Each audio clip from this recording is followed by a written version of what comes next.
Hi everyone, তোমরা সবাই কেমন আছো? আশা করি ভালো আছো। আমি কিন্তু একদমই ভালো নেই। সকাল থেকে আমার শরীরটা ভীষণই খারাপ। তো এইখানে আমি কোনো কাজ করিনি। সকাল থেকে বস সব কাজ করে ডিউটিতে চলে গেছে। মা যখনই শুনেছে আমার শরীর খারাপ, মা একদম বলে দিয়েছে কোনো কাজ করবি না, আমি আসছি সব করে দেবো তোকে। তো এখানে মার জন্য অপেক্ষা করছিলাম, ভাবছিলাম কখন মা আসবে। তা এখানে বাসি বিছানাটা তুলে নিলাম, যেহেতু শুয়েছিলাম এতক্ষণ।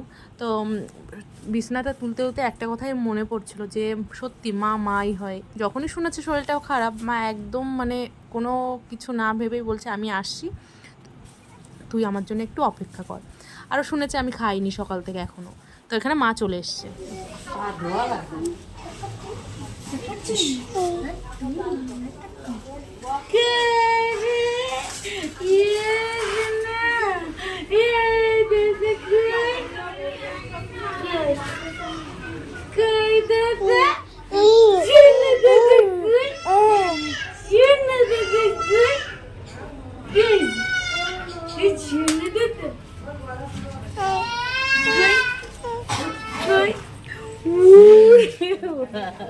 তো মা শুনেছিল যে আমি এখনও ভাত খাইনি, তাই মা বাড়ির থেকে এই তরকারি নিয়ে এসছে, বলছে এটা দিয়ে এখন ভাত খা, আমি দুপুরেরটা রান্না করে দিচ্ছি।